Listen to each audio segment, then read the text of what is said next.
Hello बच्चों, आज हम करेंगे क्लास 10th केमिस्ट्री का chapter number 2 acid base and salts. इस चैप्टर में हम एसिड बेस एंड सॉल्ट्स की प्रॉपर्टीज़ एंड डिफरेंट रिएक्शंस के बारे में पढ़ेंगे। अपने आसपास हो रही केमिकल रिएक्शंस एंड चेंजेस को समझेंगे। इन सभी टॉपिक्स को शॉर्ट टाइम में लेकिन इफेक्टिवली कंप्लीट करेंगे। अगर आपको वीडियो अच्छी लगे तो do hit the like and subscribe button, share the video, also do comment in the section. So let's start the chapter.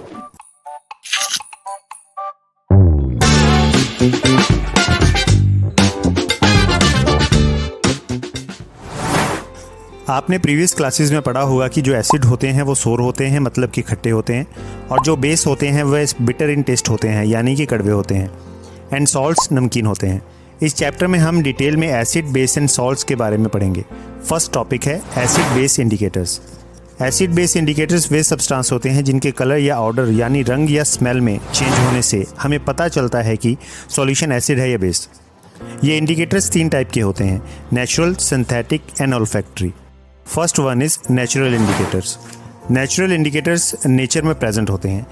इसके एग्जाम्पल है litmus paper, red cabbage, onion, turmeric यानी हल्दी, colour petals of some flowers जैसे hydrangea, petunia, geranium etcetera. First one is litmus solution. Litmus solution एक purple colour की dye या purple colour का solution होता है जो ना ही एसिडिक होता है ना ही बेसिक होता है। यह एक्सट्रैक्ट किया जाता है लाइकन प्लांट से जो बिलोंग करता है फ्रॉम थाइलाफाइटा डिवीज़न।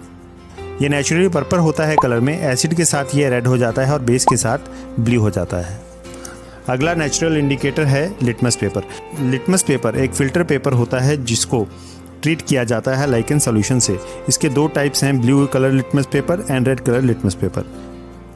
एसिड्स चेंज कर देते हैं colour of blue litmus paper to red and bases change कर देते हैं colour of red litmus paper to blue. Next indicator है टर्मरिक। टर्मरिक चेंज कर देता है colour of base to reddish brown and acidic solution में यह yellow ही रहता है।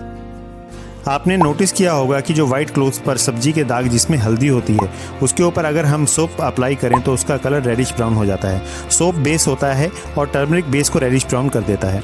इस प्रोसेस को आपने डिटर्जेंट पाउडर की एडवर्टीजमेंट्स में भी देखा होगा। फिर जब हम उसी दाग लगे हुए कपड़े को वाटर से वॉश करते हैं तो वह दाग दोबारा से येलो हो जाता है। Synthetic indicators. Synthetic indicators lab में बनाए जाते हैं और इनके कलर में चेंज होने से हमें पता चलता है कि सॉल्यूशन एसिड है या बेसिक। इसके एग्जांपल हैं phenolphthalein and methyl orange. Phenolphthalein colourless solution होता है जो एसिड के साथ कलरलेस ही रहता है लेकिन बेस के साथ ये पिंक कलर देता है। मिथाइल ऑरेंज येलो कलर का होता है, यह एसिड के साथ रेड कलर देता है एंड बेस के साथ येलो कलर का ही रहता है। नेक्स्ट टॉपिक है ऑल्फैक्टरी इंडिकेटर्स। ऑल्फैक्टरी इंडिकेटर्स वो सब्सटेंस होते हैं जिनकी स्मेल चेंज होती है एसिडिक एंड बेसिक सॉल्यूशन में। अनियन, वेनिला और क्लोव ऑयल ऑल्फैक्टरी इंडिकेटर्स के एग्जांपल हैं। Onion, vanilla and clove oil यानी लौंग का तेल, ये तीनों ही लूज कर देते हैं अपनी स्मेल जब इनको बेसिक सॉल्यूशन में ऐड किया जाता है, पर इनकी स्मेल में कोई चेंज नहीं आता जब इन्हें एसिडिक सॉल्यूशन में ऐड किया जाता है। Next topic is acid and basis react with metals. Acid and base जब रिएक्ट करते हैं मेटल के साथ तो वह फॉर्म करते हैं salt and hydrogen gas. Book में हमको एक्टिविटी 2.3 जिसमें जिंक और सल्फ्यूरिक एसिड की रिएक्शन एग्जांपल में दी है for metal and acid reaction. Zinc react करता है डिल्यूट सल्फ्यूरिक एसिड से एंड प्रोड्यूस करता है salt called zinc sulphate and also hydrogen gas. यह जो हाइड्रोजन गैस है ये पास की जाती है सोप सॉल्यूशन से, जिससे soap bubbles filled with hydrogen ऊपर की तरफ आते हैं जिनको हम कैंडल से बर्न करते हैं एंड वो बर्न करते हैं विद अ पॉप साउंड। इसी को हम हाइड्रोजन टेस्ट भी कहते हैं। सो इस रिएक्शन में जिंक जो डिस्प्लेस कर देता है हाइड्रोजन को एसिड से यानी H2SO4 से, वो एक मेटल है एंड वो हाइड्रोजन गैस बन जाएगी ऑन द प्रोडक्ट साइड। ये मेटल्स यानी जिंक देन कंबाइन करेगा with remaining part of the acid यानी SO4 से और फॉर्म करेगा सॉल्ट दैट इज ZnSO4। आपको यहाँ पर एक और कंसेप्ट बता देता हूँ, रिएक्टिविटी सीरीज, जिसमें मेटल को मोर रिएक्टिव से लेस रिएक्टिव के सीक्वेंस में अरेंज किया गया है। इसमें मेटल सिंबल और उसको याद करने के लिए निमोनिक्स दी गए हैं। निमोनिक्स ऐसे हैं: कैटरीना ने कार मांगी, ऑल्टो जेन फेरारी, फिर भी है क्यों मिली सिल्वर प्लेटेड ऑडी। निमोनिक्स को मैंने बोल्ड और अंडरलाइन किया हुआ है इन डिफरेंट कलर, जिससे आप सिंबल को याद कर सकते हैं। बेस एंड मेटल की रिएक्शन का एक और एग्जांपल एक्टिविटी 2.4 में दिया है। जिंक मेटल को टेस्ट ट्यूब में सोडियम हाइड्रोक्साइड सॉल्यूशन यानी बेस से ऐड करने के बाद वार्म किया जाता है, हमको मिलता है सोडियम जिंकेट जो कि एक सॉल्ट है, और इसके साथ ही इस रिएक्शन में हाइड्रोजन गैस इवॉल्व होती है। इस हाइड्रोजन गैस को कैंडल से बर्न किया जाता है और ये पॉप साउंड देती है। इसी को हाइड्रोजन टेस्ट भी कहते हैं, लाइक इन प्रीवियस एक्सपेरिमेंट हमने किया था। हमें मेटल बेस की रिएक्शन में एक एक्सेप्शन दी हुई है कि सभी मेटल्स के साथ ये पॉसिबल नहीं है कि हाइड्रोजन गैस ही बनेगी जब भी वे रिएक्ट करते हैं बेस से। हमारा अगला टॉपिक है how do metal carbonates and metal hydrogen carbonates reacts with acids. All metal carbonates and hydrogen carbonates react with acid to give a corresponding salt, carbon dioxide and water. सभी metal carbonates and metal hydrogen carbonates react करते हैं acid से और देते हैं salt, carbon dioxide and water. Metal carbonate की reaction को explain करने के लिए हमें एक्टिविटी 2.5 दी हुई है, जिसमें टेस्ट ट्यूब ए में सोडियम कार्बोनेट और HCl का यानी हाइड्रोक्लोरिक एसिड का कम्बिनेशन किया है जो फॉर्म करता है NaCl जो कि एक सॉल्ट है and water and carbon dioxide. Metal hydrogen carbonate के लिए सेम एक्टिविटी दी हुई है, जिसमें टेस्ट ट्यूब बी में sodium hydrogen carbonate NaHCO3 and dilute HCl का रिएक्शन किया है जो फॉर्म करता है NaCl जो कि एक सॉल्ट है and water and carbon dioxide. अब इन दोनों केसेस में कार्बन डाइऑक्साइड गैस इवॉल्व होती है। सो इन्हीं दोनों टेस्ट ट्यूब में जो कार्बन डाइऑक्साइड गैस इवॉल्व होती है उसको लाइम वाटर से पास करेंगे तो ये लाइम वाटर को मिल्की कर देगी। इसको हम कार्बन टेस्ट भी कहते हैं। एंड इस रिएक्शन में कैल्शियम कार्बोनेट बनेगा एंड वाटर। ये कैल्शियम कार्बोनेट टर्न कर देगा सॉल्यूशन ऑफ कैल्शियम हाइड्रोक्साइड को मिल्की। जब हम excess carbon dioxide lime water से पास करेंगे तो ये रिएक्शन होगी। Calcium carbonate and water and carbon dioxide ये देंगे calcium hydrogen carbonate which is soluble in water. Soluble in water का मतलब है कि वो वाटर में डिज़ोल्व हो जाएगा। तो जो सॉल्यूशन मिल्की हुआ है वो एक्सेस CO2 पास करने के कारण वापस से ट्रांसपेरेंट हो जाएगा। इन रिएक्शन से हमें ये समझ में आया कि जितने भी मेटल कार्बोनेट्स हैं एंड मेटल हाइड्रोजन कार्बोनेट्स हैं वे एसिड से रिएक्ट करते हैं तो सॉल्ट, कार्बन डाइऑक्साइड और वाटर देते हैं। यहाँ पर आपको 2 इंपॉर्टेंट पॉइंट नोट करने हैं। First one is calcium hydrogen carbonate को कैल्शियम बायोकार्बोनेट भी कहते हैं। Second one is limestone, chalk and marble calcium carbonate के ही डिफरेंट फॉर्म्स हैं। हमारा अगला टॉपिक है how do acids and bases react with each other. Acid और बेस जब भी रिएक्ट करते हैं तो सॉल्ट और वाटर फॉर्म होते हैं। इस रिएक्शन को न्यूट्रलाइजेशन रिएक्शन कहते हैं। न्यूट्रलाइजेशन रिएक्शन को एक्सप्लेन करने के लिए हमें एक्टिविटी 2.6 गिवन है। तो जब हम NaOH में फिनैलोथैलिन सॉल्यूशन डालेंगे तो सॉल्यूशन पिंक कलर का हो जाएगा, क्योंकि फिनैलोथैलिन बेस के साथ रिएक्ट करने पर पिंक कलर देता है। जब इसी पिंक सॉल्यूशन में HCl डालेंगे तो यह पिंक कलर चेंज हो जाएगा और डिसअपीयर हो जाएगा, यानी सॉल्यूशन कलरलेस हो जाएगा, क्योंकि एसिड यानी HCl ने बेस यानी NaOH के इफेक्ट को ख़त्म कर दिया। अब इसी कलरलेस सॉल्यूशन में NaOH ऐड करने पर पिंक कलर ऑफ फिनैलोथैलिन रीअपीयर हो जाएगा, क्योंकि इस सॉल्यूशन में बेस यानी NaOH ने एसिड यानी HCl के इफेक्ट को ख़त्म कर दिया है, जिसके कारण सॉल्यूशन का कलर अपने पुरानी स्टेट में यानी पिंक कलर में आ गया है। तो जब बेस एसिड के इफेक्ट को ख़त्म कर दें या एसिड बेस के इफेक्ट को ख़त्म कर दे तो ऐसी रिएक्शन को हम न्यूट्रलाइजेशन रिएक्शन कहते हैं। जब NaOH HCl से रिएक्ट करता है तो यह रिएक्शन होती है। NaOH जो कि एक बेस है प्लस HCl जो एसिड है, ये देंगे NaCl जो कि एक सॉल्ट है प्लस H2O। इसलिए हमें एसिड और बेस के रिएक्ट करने पर सॉल्ट और वाटर मिलेगा। इसी के साथ हमें एक इम्पॉर्टेंट पॉइंट नोट करना है कि न्यूट्रलाइजेशन रिएक्शन में H positive ions and OH negative ions का कम्बिनेशन से वाटर बनता है। न्यूट्रलाइजेशन रिएक्शन में जनरली 3 तरह के सॉल्ट्स बनते हैं। वे हैं एसिडिक सॉल्ट्स, बेसिक सॉल्ट और न्यूट्रल सॉल्ट, जिनको हम आगे करेंगे। नेक्स्ट टॉपिक है reaction of metallic oxide with acids. Metallic oxide acid के साथ सॉल्ट एंड वाटर बनाती हैं, जैसे कि बेस भी एसिड के साथ सॉल्ट एंड वाटर बनाते हैं। इसलिए मेटेलिक ऑक्साइड को बेसिक ऑक्साइड भी कहा जाता है। इसकी जनरल रिएक्शन हम लिख सकते हैं कि metal oxide plus acid that give salt and water.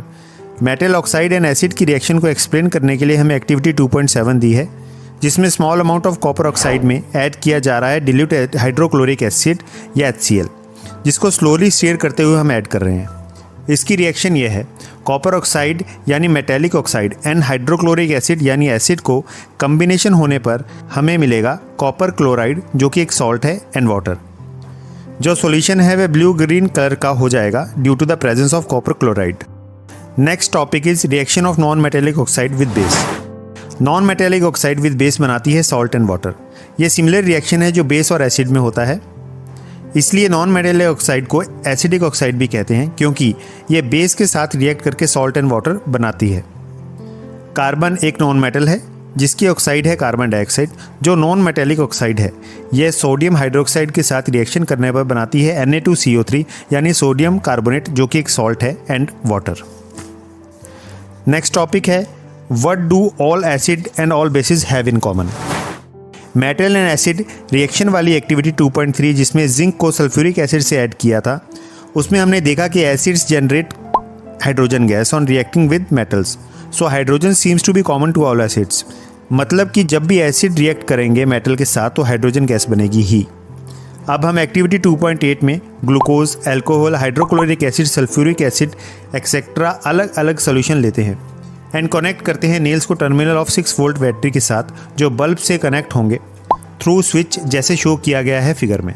इसमें अब हम डिल्यूट हाइड्रोक्लोरिक एसिड बीकर में डालेंगे और स्विच ऑन कर देंगे। ये हम रिपीट करेंगे separately for dilute sulphuric acid, glucose and for alcohol solution. आपको एक कॉन्सेप्ट पता होना चाहिए कि इलेक्ट्रिक करंट सॉल्यूशन में आयंस के थ्रू ही फ्लो करता है। अगर बल्ब ग्लो कर रहा होगा, इसका मतलब है कि वहां पर फ्लो ऑफ इलेक्ट्रिसिटी है।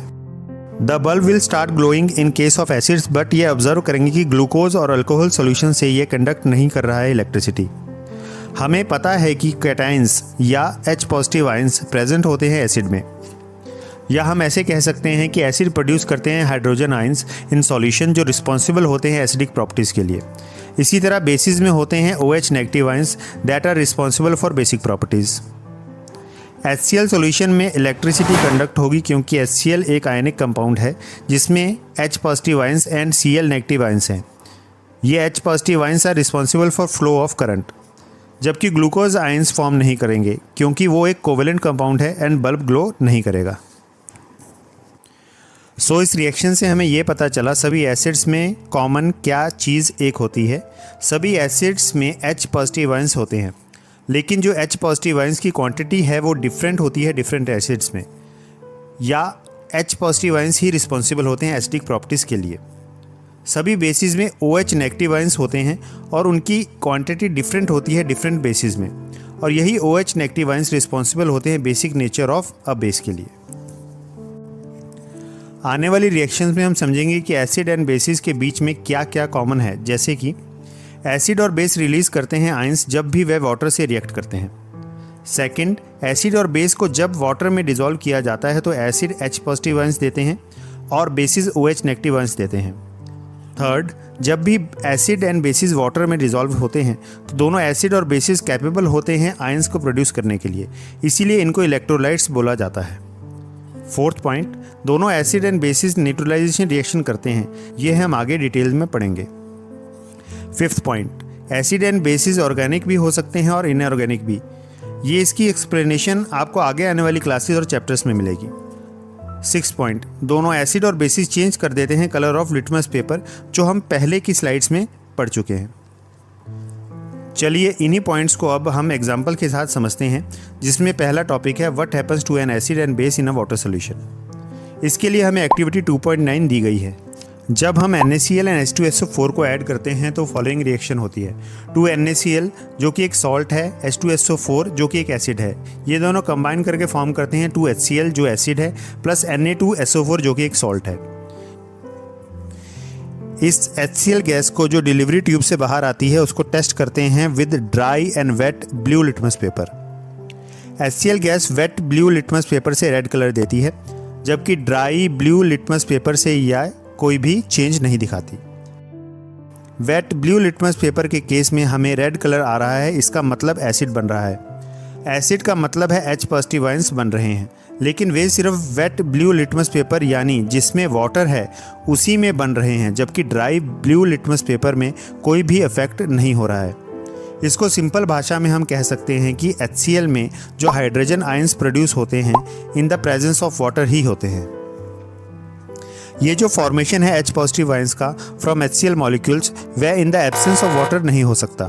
सो एसिड के साथ वाटर का रिएक्शन होने से हमें ये वाली इक्वेशन मिलती है HCl plus H2O that will give H3O positive ions plus Cl negative ions. इसमें हमें H3O पॉजिटिव यानी हाइड्रोनियम आयन मिल रहे हैं। So when acid react with water it form H positive ions and then ये H positive ions form करते हैं H3O positive और hydronium ions, because hydrogen ion can not exist alone but they exist after combining with water molecules. इसका मतलब hydrogen ions अकेले exist नहीं कर सकते हैं और वो वाटर मॉलिक्यूल्स के साथ मिलकर हाइड्रोनियम आयन बनाते हैं। It is clear from this experiment that acid gives H3O positive ions और H positive ions in water। अब हम देखते हैं कि बेस को जब डिसॉल्व किया जाता है वाटर में तो क्या बनता है। इसके लिए हमें 3 रिएक्शन दी हुई हैं। पहली रिएक्शन में सोडियम हाइड्रोक्साइड एंड वाटर की रिएक्शन दी हुई है। जब NaOH जो कि एक बेस है वो रिएक्ट करता है वाटर से तो Na positive and OH negative ions बनते हैं जो कि कलरलेस होते हैं। नेक्स्ट रिएक्शन है जब potassium hydroxide pellets KOH are dissolved in water, जिसमें KOH completely dissociate in water to its constituent ions K positive and OH negative ions. अगली रिएक्शन मैग्नीशियम हाइड्रोक्साइड की है वाटर के साथ, जिसमें Mg2 positive ions and hydroxide ions बन रहे हैं। So on the basis of this reaction we can conclude that bases generate hydroxide ions in water। इसका मतलब है इन रिएक्शन से हम ये बोल सकते हैं कि बेस जनरेट करते हैं हाइड्रोक्साइड यानी OH नेगेटिव आयंस जब भी वो वाटर से रिएक्ट करते हैं। नेक्स्ट टॉपिक है alkalis. Bases which are soluble in water are called alkalis. मतलब जो बेसिस सॉल्युबल हैं वाटर में उनको हम अल्कलीज कहते हैं। इस टॉपिक में 4 पॉइंट्स ध्यान रखने वाले हैं कि all basis do not dissolve in water. सभी बेसिस डिसॉल्व नहीं होते हैं वाटर में, पर सभी अल्कलीज डिसॉल्व हो जाते हैं वाटर में। सेकंड पॉइंट, अल्कलीज आर सब ग्रुप्स ऑफ बेसिस। सभी अल्कलीज बेसिस होते हैं पर सभी बेसिस अल्कलीज नहीं होते। थर्ड पॉइंट, बेस एसिड को न्यूट्रलाइज करता है और एक्सेप्ट करता है H positive ions. For example NH3 एक बेस है जहाँ पर H पॉजिटिव आयंस हैं। वहीं जो अल्कली होता है वो एक सॉल्युबल बेस होता है जहाँ पर OH नेगेटिव आयंस होते हैं, जैसे NaOH एक अल्कली है। फोर्थ पॉइंट, अल्कलीज हार्मफुल हो सकते हैं अगर हम इनको टेस्ट या टच करते हैं। अगला टॉपिक है how water is formed in acid and base reaction और न्यूट्रलाइजेशन रिएक्शन। ऑल्सो हम न्यूट्रलाइजेशन को ऐसे देख सकते हैं, acid plus base that will give salt plus water. इसके लिए HX plus MOH that will give MX plus HOH की रिएक्शन दी है, जिसमें HX is HCl, MOH is NaOH, MX is NaCl and HOH यानी H2O है। HCl जो कि एक एसिड है वो NaOH जो कि एक बेस है उससे रिएक्ट करता है और फॉर्म करता है NaCl जो कि एक सॉल्ट है प्लस H2O जो कि एक वाटर है। इसमें जो वाटर बन रहा है इसका एक्सप्लेनेशन समझते हैं। एसिड जनरेट करते हैं H पॉजिटिव आयंस, तो यहाँ पर HCl जनरेट करेंगे H positive and base generate करते हैं OH नेगेटिव आयंस, तो यहाँ पर NaOH प्रोड्यूस करेंगे OH नेगेटिव आयंस। ये दोनों आयंस आपस में रिएक्ट करेंगे और फॉर्म करेंगे वाटर मॉलिक्यूल, जिसकी रिएक्शन ये है H positive plus OH negative ions that will give H2O। अब हम समझेंगे एक कॉन्सेप्ट डिल्यूशन ऑफ एसिड। इसके लिए एक्टिविटी 2.10 दी हुई है। जब हम वाटर में H2SO4 की ड्रॉप्स ऐड करेंगे तो सॉल्यूशन का टेम्परेचर इंक्रीज हो जाएगा, और जब हम रिपीट करेंगे सेम एक्टिविटी को विद सोडियम हाइड्रोक्साइड पैलेट्स तो दोनों केसेस में रिएक्शन एक्सोथर्मिक होगी। क्योंकि जब हम एसिड और बेस को वाटर के साथ रिएक्ट करते हैं तो उसमें हाई अमाउंट ऑफ एनर्जी या हीट निकलती है, इसलिए हमको केयरफुली रिएक्शंस को करना चाहिए। ऐसी रिएक्शंस को हम एक्सोथर्मिक रिएक्शंस कहते हैं। जब भी हम वाटर में एसिड को ऐड करेंगे तो वह हमें ड्रॉप बाय ड्रॉप ऐड करते हुए करना है, क्योंकि अगर हम एक साथ वाटर ऐड कर देंगे कंसनट्रेटेड एसिड में तो जो हीट जनरेट होगी वो बर्न कर सकती है आपकी स्किन को एंड ग्लास कंटेनर भी ब्रेक हो सकता है हीटिंग के कारण। नाउ हम समझते हैं what is dilution of acid. Dilute acid वह एसिड होता है जिसमें वाटर की कंसंट्रेशन ज़्यादा होती है as compare to concentrated acid और pure form of acid. For example dilute sulphuric acid जिसकी कंसंट्रेशन 5% है, इसका मतलब है कि उसमें सिर्फ 5% H2SO4 है, बाकी 95% पानी है। 2 पॉइंट्स को नोट करने की ज़रूरत है। फर्स्ट वन इज एसिड और बेस में जब हम वाटर को ऐड करते हैं तो उससे जो कंसंट्रेशन ऑफ आयंस है H3O पॉजिटिव या फिर OH नेगेटिव वो ओरिजिनल सॉल्यूशन की कंपैरेटिवली कम हो जाती है। इसी प्रोसेस को हम डिल्यूशन कहते हैं, और एसिड और बेस जिसमें वाटर को ऐड किया जाता है उसको हम डिल्यूटेड एसिड और डिल्यूटेड बेस कहते हैं। सेकंड इम्पॉर्टेंट पॉइंट है, जब भी हम किसी एसिड को डिल्यूट करते हैं तो यह प्रेफर किया जाता है कि एसिड को स्लोली ऐड किया जाए वाटर में, बजाय इसके कि वाटर को एक साथ ऐड कर दिया जाए एसिड में, वरना एक्सप्लोजन हो सकता है क्योंकि ये एक्सोथर्मिक रिएक्शन होगी। जो भी कंसनट्रेटेड एसिड और बेसिस होते हैं उनमें ये वार्निंग साइन होता है बॉटल्स के ऊपर, क्योंकि इसी में हमारा थर्ड पॉइंट है। स्ट्रॉन्ग एसिड ही नहीं, बेसिस के साथ भी सावधानी बरतनी चाहिए, क्योंकि ये आपकी स्किन को, आइज़ को, और अगर हम इन्हें इनहेल कर लें तो ये हमें सिवियरली हार्म भी कर सकते हैं। अब हम चलते हैं नेक्स्ट टॉपिक पे, जो है हाउ स्ट्रॉन्ग आर एसिड और बेस सॉल्यूशंस। इसमें पहले सब टॉपिक है universal indicator. Universal indicator show करता है different colour at different concentration of hydrogen ion in a solution. PH scale, ये स्केल है जो मेजर करता है hydrogen ion concentration in a solution. P in pH represent करता है पावर। पीएच स्केल में 0 शो करता है वेरी एसिडिक को और 14 शो करता है वेरी अल्कलीन को। पीएच सिर्फ एक नंबर है जो बताता है कि सॉल्यूशन एसिडिक है या बेसिक। जितना ज़्यादा हाइड्रोजन आयन का कंसंट्रेशन होगा उतना ही एसिडिक होगा मीडियम, और उसके ऑपोजिट जितना हायर होगा पीएच लेवल या OH नेगेटिव आयंस का कंसंट्रेशन उतना ही बेसिक होगा मीडियम। जो न्यूट्रल सॉल्यूशन होगा उसका पीएच होगा 7। Less than 7 pH scale acidic solution को रिप्रेजेंट करता है। ग्रेटर देन 7 रिप्रेजेंट करता है increase in OH negative ions concentration और बेसिक सॉल्यूशन को। स्ट्रेंथ ऑफ एसिड डिपेंड करती है number of H positive ions and strength of base depend करती है number of OH negative ions. यहाँ एक कंसेप्ट समझ लो जो कि मोलर है। एक मोलर में या फिर एक मोल ऑफ सब्सटेंस में 6.022 इंटू 10⁻23 एंटिटीज होती हैं या फिर मॉलिक्यूल्स होते हैं उस सब्सटेंस के। हम स्टैंडर्ड वैल्यू लेते हैं कैलकुलेट करने के लिए। अलग अलग चीज़ों के जैसे 1 दर्जन यानी 12 आइटम्स होती हैं, वैसे ही साइज ऑफ स्मॉलेस्ट एंटिटीज़ को कैलकुलेट करने के लिए मोल या 1 मोलर यूज़ किया जाता है। Next topic is which is strong acid की क्या डेफिनेशन है। इसके लिए कंपैरिजन किया है HCl और एसिटिक एसिड का। अगर हम hydrochloric acid HCl and acetic acid CH3COOH लेंगे सेम कंसंट्रेशन के लाइक 1 मोलर, तो यह प्रोड्यूस करेंगे different amount of hydrogen ion. वो एसिड जो देगा मोर H पॉजिटिव आयंस उसको हम स्ट्रॉन्ग एसिड बोलेंगे, और जो देगा लेस H पॉजिटिव आयंस उसको हम वीक एसिड बोलेंगे। HCl is a strong acid and acidic acid is weaker acid as compared to HCl because HCl ज़्यादा H पॉजिटिव आयंस देता है as compared to acetic acid। Interesting fact, जो atmosphere है Venus का वह एक thick white and yellowish cloud of sulphuric acid का बना हुआ है। अब हम मूव करते हैं नेक्स्ट टॉपिक पर, जो है importance of pH in everyday life. हमारी बॉडी वर्क करती है pH range of 7 to 7.8। 7 to 7.8 में लिविंग ऑर्गेनिज्म सर्वाइव कर सकते हैं। ये वेरी नैरो रेंज है, मतलब इस रेंज के नीचे या ऊपर में उनके साथ गड़बड़ हो सकती है। जब भी pH of rain water less than 5.6 होती है तो उसको हम एसिडिक रेन बोलते हैं। ये एसिड रेन फ्लो कर जाती है रिवर्स में, जिससे लोअर हो जाता है pH level of river water, जिसके वजह से रिवर्स का एक्वेटिक लाइफ सर्वाइवल मुश्किल हो जाता है। प्लांट रिक्वायर करते हैं specific pH range for their healthy growth, so 5.5 to 7 for most of the plant सही पीएच वैल्यू रहती है उनकी ग्रोथ के लिए। पीएच की इंपॉर्टेंस हमारी डाइजेस्टिव सिस्टम में भी होती है। स्टमक प्रोड्यूस करता है हाइड्रोक्लोरिक एसिड। जब हमें इनडाइजेशन होती है तो स्टमक प्रोड्यूस करता है टू मच ऑफ एसिड और इससे हमें पेन और इरिटेशन होती है, तो एंटा एसिड से रिलीफ मिलता है। एंटा एसिड का एग्जाम्पल है मिल्क ऑफ मैग्नीशिया यानी मैग्नीशियम हाइड्रोक्साइड, ये एक माइल्ड बेस है। Next topic is tooth decay. PH change से टूथ डिके होता है। टूथ डिके तब स्टार्ट होता है जब माउथ का पीएच वैल्यू लोअर हो जाता है 5.5 से। टूथ एनेमल बना होता है कैल्शियम फॉस्फेट से, जो हार्डेस्ट सब्सटेंस होता है बॉडी में। यह पानी में डिजॉल्व नहीं होता है बट कोरोड हो जाता है अगर माउथ की पीएच वैल्यू 5.5 से नीचे चली जाती है। जब हम खाना खाते हैं तो शुगर एंड फूड पार्टिकल्स जो हमारे माउथ में रह जाते हैं आफ्टर ईटिंग, उन्हें बैक्टीरिया डिग्रेड कर देता है एंड प्रोड्यूस करता है एसिड्स, जिसके कारण हमारा टूथ डिके होता है। Neutralisation reaction in tooth. हम टीथ क्लीनिंग के लिए यूज़ करते हैं toothpaste.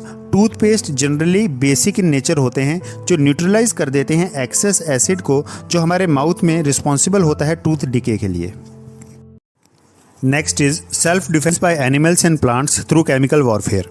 B sting leaves acid which causes pain and irritation. इसका मतलब जब भी बी यानी मधुमक्खी स्टिंग छोड़ती है या फिर हमें काटती है तो स्टिंग में एसिड होता है जिसके कारण हमें पेन और इरिटेशन होती है। सो इस एसिड के रिएक्शन को न्यूट्रलाइज करने के लिए हम बेकिंग सोडा यूज़ कर सकते हैं, जिसके कारण बी स्टिंग का जो एसिड है उसका इफेक्ट ख़त्म हो जाता है और हमें रिलीफ मिल जाता है। प्लांट्स में नेटल लीव्स जो एक हर्बेकेस प्लांट है, हर्बेकेस प्लांट का मतलब होता है जिसकी स्टेम यानी तना बहुत सॉफ्ट होता है। जब हम नेटल प्लांट को टच करते हैं तो उसके जो चुभने वाले हेयर होते हैं यानी स्ट्रिंगिंग हेयर होते हैं वे प्रोड्यूस करते हैं मेथेनोइक एसिड, जिसके कारण हमें पेन होता है। इस एसिड को न्यूट्रलाइज करने के लिए हम डॉग प्लांट जो नेटल प्लांट के साथ ही जंगल में उगता है और बेसिक इन नेचर होता है उसकी लीफ का पेस्ट बनाकर अफेक्टेड एरिया पर लगा सकते हैं, जिससे रिलीफ मिल जाता है। This is neutralisation reaction. Now we move on to the next topic, more about salts. Family of salts में एक कन्फ्यूज़न रहती है कि NaCl क्लोराइड फैमिली को भी बिलोंग करता है और सोडियम फैमिली को भी बिलोंग करता है। ऐसे ही कई और सॉल्ट्स भी होते हैं जो दो फैमिलीज़ को बिलोंग कर रहे हैं। तो वो कैसे हो रहा है? फैमिली का मतलब होता है 2 या 2 से ज़्यादा मेंबर्स होने चाहिए। इसका मतलब है मिनिमम 2 सॉल्ट्स हम एक फैमिली को असाइन कर सकते हैं। यहाँ पर मैं आपको सोडियम क्लोराइड का एग्जाम्पल दिखाऊंगा जिससे क्लियर हो जाएगा आपको कि सोडियम क्लोराइड यानी NaCl क्लोराइड फैमिली को भी बिलोंग करता है और सोडियम फैमिली को भी बिलोंग करता है। कैसे? 2 और मोर देन 2 सॉल्ट्स जिनमें कॉमन पॉजिटिव और नेगेटिव रेडिकल या आयन हो उसको हम कहते हैं कि वह बिलोंग करता है सेम फैमिली से। For example NaCl and Na2SO4 में सोडियम पॉजिटिव आयन कॉमन है, इसलिए इसको सोडियम सॉल्ट फैमिली से बोलेंगे। वहीं सेम NaCl को जब हम KCl के साथ कंपेयर करेंगे तो NaCl एंड KCl में Cl नेगेटिव आयन कॉमन है, तो इसलिए ये दोनों क्लोराइड फैमिली को बिलोंग करेंगे। 2 सॉल्ट्स में कोई भी एक कॉमन आयन हो या रेडिकल हो तो हम उसको उस फैमिली का मानते हैं। अब आपको फैमिली ऑफ सॉल्ट की क्लैरिटी के लिए एक्टिविटी 2.13 दी गई है, जिसमें हमें आइडेंटिफाई करने हैं सॉल्ट, उनके केमिकल फॉर्मूले और वो किस एसिड या बेस के रिएक्शन से बने हैं। So you can use the table prepared in this slide for your reference. अब इन्हीं सॉल्ट को जब हम कैटेगराइज करते हैं तो इसमें हमें सल्फेट फैमिली, सोडियम फैमिली और क्लोराइड फैमिली देखने को मिलती है, जिसमें सल्फेट फैमिली फर्स्ट है जिसमें नेगेटिव सल्फेट आयन कॉमन है। नेक्स्ट आता है सोडियम फैमिली सॉल्ट, इसमें कॉमन है सोडियम के आयंस या Na पॉजिटिव आयंस। फिर है क्लोराइड फैमिली जिसमें कॉमन Cl नेगेटिव आयंस होते हैं। अब आता है pH ऑफ सॉल्ट्स। एसिड और बेस की रिएक्शन से सॉल्ट बनता है। यहाँ पर 4 कंडीशन आएंगी जिसमें डिफरेंट टाइप ऑफ कॉम्बिनेशंस आएंगे।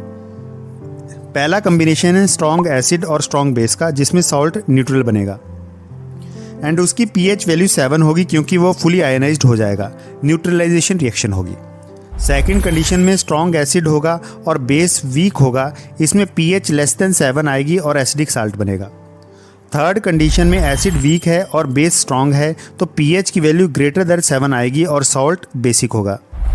फोर्थ केस में एसिड वीक है और बेस भी वीक है तो pH value of salt not neutral होगा और नियर टू न्यूट्रल होगा, मतलब न्यूट्रल के आसपास रहेगा। क्योंकि फर्स्ट केस में जो न्यूट्रल सॉल्ट था वो फुली आयनाइज्ड हो गया, लेकिन इस केस में जहाँ पर वीक एसिड है वहाँ पर पार्शियली आयनाइजेशन होगी, फुली आयनाइजेशन नहीं होगी। सो pH डिपेंड करता है on the chemical properties of all the compounds involved in the reaction. मतलब जिस रिएक्शन में सॉल्ट बन रहा है वहाँ सॉल्ट की pH वैल्यू उस रिएक्शन में इन्वॉल्व हुए एसिड और बेस की केमिकल प्रॉपर्टीज पर डिपेंड रहेगी। अब हम करते हैं एक्टिविटी 2.14 जो आपको बुक में दी हुई है। इसमें चेक करना है डिफरेंट साल्ट्स की सॉल्युबिलिटी डिस्टिल्ड वाटर में। फिर इसका रिएक्शन देखना है ऑन लिटमस और फाइंड करनी है pH range using a pH paper. तो अगर pH की वैल्यू इक्वल टू 7 है इसका मतलब है कि वह न्यूट्रल है, वैल्यू लेस देन 7 है तो वह एसिडिक है और अगर वैल्यू ग्रेटर देन 7 है तो वह बेसिक है। तो मैंने अरेंज कर दी है टेबल को बेसिक, एसिडिक एंड न्यूट्रल में, जस्ट गो थ्रू इट। अब हम आते हैं नेक्स्ट टॉपिक पे, chemicals from common salt. We have done कि एसिड एंड बेस की रिएक्शन से सॉल्ट एंड वाटर बनता है, जिसके एग्जांपल में हाइड्रोक्लोरिक एसिड और सोडियम हाइड्रोक्साइड सॉल्यूशन को जब हम मिक्स करते हैं तो बनता है सोडियम क्लोराइड जो कि एक सॉल्ट है। NaCl सॉल्ट हम यूज़ करते हैं फूड में। सोडियम क्लोराइड को ब्राइन भी बोलते हैं। इसी तरह से सी वाटर में भी बहुत तरह के सॉल्ट होते हैं जिसमें से सोडियम क्लोराइड को बाकी सॉल्ट से सेपरेट करके ऑब्टेन किया जाता है। ऐसे ही पूरी दुनिया में सॉलिड ब्राउन कलर के सॉल्ट डिपॉजिट होते हैं। यह जो ब्राउन कलर होता है this is because of impurity, इसको रॉक साल्ट भी बोलते हैं। जैसे कोल की माइनिंग होती है वैसी रॉक साल्ट की भी माइनिंग होती है। NaCl ने इम्पॉर्टेंट रोल प्ले किया है हमारे देश की आज़ादी में भी। डांडी मार्च तो सोशल स्टडीज़ में पढ़ा होगा, तो वहाँ पर गांधी जी ने डांडी मार्च करके नमक बनाया था, वह नमक सोडियम क्लोराइड ही था। Common salt as a raw material भी यूज़ होता है for chemicals like sodium hydroxide, baking soda, washing soda, bleaching powder और बहुत सारे। अब देखते हैं कैसे हम सोडियम क्लोराइड को यूज़ करते हैं for making these substances. So first one is sodium hydroxide. It is also known as caustic soda या NaOH। सोडियम हाइड्रोक्साइड की फॉर्मेशन के लिए इसकी डायग्राम आपको बुक में दी हुई है, जस्ट गो थ्रू इट, ये रही। जब हम इलेक्ट्रिसिटी पास करते हैं aqueous solution of sodium chloride से यानी ब्राइन से, तो ये डिकम्पोज हो जाता है, फॉर्म करता है सोडियम हाइड्रोक्साइड। इस प्रोसेस को क्लोर अल्कली प्रोसेस भी कहते हैं। इसमें क्लोर यूज होता है for chlorine and alkali is use for sodium hydroxide. इसकी रिएक्शन ये रही, क्लोरीन गैस आ जाएगी एनोड पर, हाइड्रोजन गैस आ जाएगी कैथोड पर, एंड कैथोड पर ही sodium hydroxide NaOH solution form हो जाएगा। ये तीनों प्रोडक्ट यूजफुल हैं दूसरे इंपॉर्टेंट सब्सटेंसेस बनाने के लिए। हाइड्रोजन यूज होता है for making fuel, for making margarine जो नकली बटर होता है, artificial butter, and for making ammonia for fertiliser. Uses of chlorine में क्लोरीन यूज होता है वाटर ट्रीटमेंट के लिए in swimming pools also, and for making PVC यानी पॉलीविनाइल क्लोराइड के फॉर्मेशन के लिए, फॉर मेकिंग CFC यानी क्लोरोफ्लोरोकार्बन्स के लिए, एंड क्लोरीन यूज होता है for making pesticides. Hydrogen and chlorine both are used for making hydrochloric acid, use for cleaning steel, for making ammonium chloride, for making medicines and cosmetics. Use of chlorine and sodium hydroxide. Chlorine और sodium hydroxide are used for making bleach, जिस bleach को use किया जाता है for making household bleach. Chlorine and sodium hydroxide are used for making bleaching fabric. Our next topic is bleaching powder और CaOCl2 और calcium oxychloride और chloride of lime. Chlorine gas को जब add करते हैं ड्राई स्लेक्ट लाइम यानी calcium hydroxide से, तो ब्लीचिंग पाउडर यानी CaOCl2 मिलता है। इसकी रिएक्शन ये है, कैल्शियम हाइड्रोक्साइड प्लस क्लोरीन ये देते हैं ब्लीचिंग पाउडर एंड H2O यानी वाटर। इसको हम क्लोराइड ऑफ लाइम भी कहते हैं क्योंकि लाइम वाटर में क्लोरीन डालकर हमने इसको बनाया है। Uses of bleaching powder. Bleaching का मतलब होता है क्लीन करना, so bleaching powder is use for cleaning purposes like bleaching of cotton and linen in textile industry. इसी तरह ब्लीचिंग ऑफ वुड पल्प जो पेपर फैक्ट्रीज में यूज़ होता है उसको क्लीन करने के लिए, क्लॉथ वॉश करने के लिए, लॉन्ड्री में भी ब्लीचिंग पाउडर यूज़ होता है। Bleaching powder as an oxidising agent भी यूज़ होता है in chemical industries. Drinking water को डिसइंफेक्ट करने के लिए यानी इन्फेक्शन से फ्री करने के लिए भी ब्लीचिंग पाउडर यूज़ होता है। नेक्स्ट इज बेकिंग सोडा और सोडियम हाइड्रोजन कार्बोनेट और NaHCO3। बेकिंग सोडा या सोडियम हाइड्रोजन कार्बोनेट ये यूज़ होता है डिशेस में, जैसे कि फॉर मेकिंग पकौड़े, cake etcetera for faster cooking. Baking soda का chemical name sodium hydrogen carbonate NaHCO3 है। इसकी फॉर्मेशन की रिएक्शन ये रही, जब सोडियम क्लोराइड को हम water and CO2 and ammonia से ऐड करते हैं तो NH4Cl यानी अमोनियम क्लोराइड और NaHCO3 यानी सोडियम हाइड्रोजन कार्बोनेट यानी बेकिंग सोडा फॉर्म होता है। अब सोडियम हाइड्रोजन कार्बोनेट की नेचर को समझ लो। आपने सोडियम हाइड्रोजन कार्बोनेट की एक्टिविटी 2.4 में pH की वैल्यू ग्रेटर देन 7 मेजर की थी, यानी सोडियम हाइड्रोजन कार्बोनेट बेसिक आया था। सो अगर ये बेसिक है इसका मतलब अगर इसको एसिड के साथ रिएक्ट करवा दें तो न्यूट्रलाइजेशन रिएक्शन होगी। सोडियम हाइड्रोजन कार्बोनेट एक mild non corrosive basic salt है। इसका मतलब है कि यह हाईली रिएक्टिव नहीं है या एग्रेसिव नहीं है कोरोड करने के लिए या डैमेज करने के लिए मटेरियल्स को। Heating of baking soda.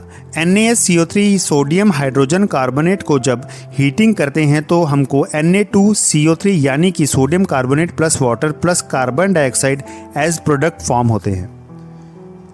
Na2CO3 को सोडा ऐश या सोडियम कार्बोनेट भी कहते हैं। Uses of sodium hydrogen carbonate NaCO3। पहला यूज़ है कि यह बेकिंग पाउडर बनाने के काम आता है। बेकिंग सोडा कड़वा होता है, इसलिए उसको बेकिंग पाउडर में कन्वर्ट किया जाता है कुकिंग में यूज़ करने के लिए। बेकिंग पाउडर मिक्सचर होता है बेकिंग सोडा यानी सोडियम हाइड्रोजन कार्बोनेट और एक माइल्ड एसिड जैसे कि टार्टरिक एसिड का। जब बेकिंग पाउडर को हीट किया जाता है और फिर मिक्स किया जाता है वाटर से, तो जो H पॉजिटिव आयंस हैं वे ऐड हो जाते हैं बेकिंग पाउडर से। NaHCO3 plus H positive ions जो हमें मिलेंगे एनी एसिड से, it gives CO2 plus H2O plus sodium salt of acid. So the carbon dioxide produce in this reaction, ये यूज़ होती है ब्रेड और केक को सॉफ्ट स्पंजी बनाने के लिए। आपने देखा होगा जब बेकिंग सोडा ऐड करते हैं केक फूल जाता है, that is because of CO2। Second use आता है सोडियम हाइड्रोजन कार्बोनेट का। ये यूज़ होता है इन एंटासिड्स, क्योंकि इसका नेचर अल्कलिन है, तो ये एक्सेस एसिड जो होता है स्टमक में उसको न्यूट्रलाइज कर देता है और रिलीफ देता है। सोडियम हाइड्रोजन कार्बोनेट यूज़ होता है सोडा एसिड फायर एक्सटिंग्विशर को बनाने में। अब हम करते हैं next topic, that is washing soda और सोडियम कार्बोनेट डेकाहाइड्रेट। ये सोडियम क्लोराइड से बनता है। इसका फॉर्मूला होता है Na2CO3.10H2O। हमने पहले देखा कि सोडियम कार्बोनेट यानी Na2CO3 हमें ऑब्टेन करते हैं बेकिंग सोडा को हीट करके। इस सोडियम कार्बोनेट को जब हम रिक्रिस्टलाइजेशन करते हैं तो वह दे देता है वॉशिंग सोडा यानी Na2CO3.10H2O। रिक्रिस्टलाइजेशन का मतलब होता है कंपाउंड को प्योरीफाई करना। मतलब सोडा ऐश यानी सोडियम कार्बोनेट या फिर Na2CO3 को डिसॉल्व किया जाता है वाटर में और इसको क्रिस्टलाइज कर दिया जाता है, जिससे हमें वॉशिंग सोडा मिलता है।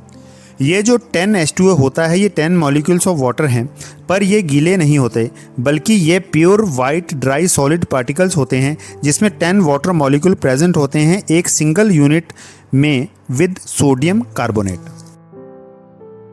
Uses of washing soda. Washing soda use होता है glass soap and paper industries में, different type of glasses, soaps and paper बनाने के लिए। सोडियम कार्बोनेट यूज़ होता है for manufacturing of sodium compounds जैसे कि बोरेक्स। सोडियम कार्बोनेट यूज़ होता है as a cleaning agent for domestic purposes यानी घर में जो हम वॉशिंग पाउडर यूज़ करते हैं। सोडियम कार्बोनेट यूज़ होता है परमानेंट हार्डनेस ऑफ वाटर को मिटाने के लिए। इसकी डिटेलिंग तो आप बाद में करेंगे, पर मैं आपको एक आइडिया दे देता हूँ। हार्डनेस ऑफ वाटर होती है because of calcium and magnesium ions. तो सोडियम कार्बोनेट ऐड करता है कार्बोनेट आयंस को वाटर में, जो रिएक्ट करते हैं कैल्शियम एंड मैग्नीशियम आयन से और उनको इनसॉल्युबल प्रेसिपिटेट बना देते हैं, जिसके कारण हार्डनेस ऑफ वाटर जो कैल्शियम और मैग्नीशियम आयंस के कारण थी वे खत्म हो जाती है। अगला टॉपिक है are the crystals of salts really dry. पहले हम सीखते हैं वाटर ऑफ क्रिस्टलाइजेशन क्या होता है। वाटर ऑफ क्रिस्टलाइजेशन मतलब वाटर मॉलिक्यूल्स जो क्रिस्टल के अंदर मौजूद रहते हैं उनको कहते हैं। एक्टिविटी 2.15 में कॉपर सल्फेट जो ब्लू कलर की क्रिस्टल होते हैं उसको हीट करने पर कलर चेंज होता है वाइट कलर में। इसमें वाटर ड्रॉपलेट्स जो हैं बॉइलिंग ट्यूब में, ये कहाँ से आए? सो कॉपर सल्फेट क्रिस्टल्स में वाटर ऑफ क्रिस्टलाइजेशन होते हैं। जब इन्हीं क्रिस्टल्स को हीट किया जाता है तो वाटर रिमूव हो जाता है और वही डिपॉजिट हो जाता है इन ट्यूब्स पे। वाटर रिमूव होने के बाद कॉपर सल्फेट जो कि सॉल्ट है वह सॉल्ट टर्न हो जाता है वाइट। अब इसी वाइट सॉल्ट में जब ऐड करते हैं 2-3 ड्रॉप्स ऑफ वाटर तो कॉपर सल्फेट क्रिस्टल अपने ब्लू कलर में वापस आ जाते हैं, क्योंकि जो वाटर लूज हुआ था वह वापस आ गया है। Chemical formula of hydrated copper sulphate is CuSO4.5H2O। 5H2O का मतलब 5 वाटर मॉलिक्यूल्स प्रेजेंट होते हैं एक formula unit of copper sulphate में। Next topic is gypsum. Copper sulphate में 5 मॉलिक्यूल्स ऑफ वाटर रहते हैं, 10 मॉलिक्यूल्स ऑफ वाटर रहते हैं वॉशिंग सोडा में। ऐसे ही जिप्सम में 2 वाटर मॉलिक्यूल्स रहते हैं as water of crystallisation. Gypsum का फार्मूला होता है CaSO4.2H2O। अब आता है अगला टॉपिक प्लास्टर ऑफ पेरिस।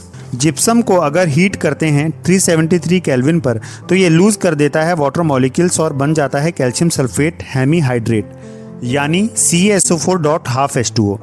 इसको हम प्लास्टर ऑफ पेरिस कहते हैं। Plaster of Paris white powder होता है जो वाटर के साथ ऐड करने में जिप्सम में चेंज हो जाता है और फिर से दोबारा एक हार्ड सॉलिड मास बन जाता है। इसकी रिएक्शन ये रही। एक्चुअल में प्लास्टर ऑफ पेरिस का फॉर्मूला होता है 2CaSO4.H2O। इसका मतलब है for every 2 molecules of calcium sulphate 1 molecule of water is present. CaSO4.12H2O is just a simplified way of writing for 1 molecule of calcium sulfate instead of 2 molecule। यह इसको simple तरीके से करके लिखा हुआ है कि हर एक मॉलिक्यूल ऑफ कैल्शियम सल्फेट के लिए हाफ मॉलिक्यूल ऑफ वाटर है इन प्लास्टर ऑफ पेरिस। मतलब if you will multiply this formula CaSO4 dot half H2O with 2 you will get this 2 CaSO4 dot H2O। Uses of plaster of Paris यानी POP। ये use किया जाता है in hospital for supporting fracture bones in the right position. Use किया जाता है toy manufacturing में और making material for decoration. POP is also used for making surfaces smooth. So this conclude our chapter number 2 acid, base and salts. Always stay motivated. अपने को बेहतर बनाने से बड़ा कोई भी प्रोजेक्ट नहीं है इस दुनिया में. So keep improving yourself, keep learning, keep rocking. Happy studying. अगर आपको वीडियो अच्छी लगी तो do hit the like and subscribe button, share the video, also do comment in the section.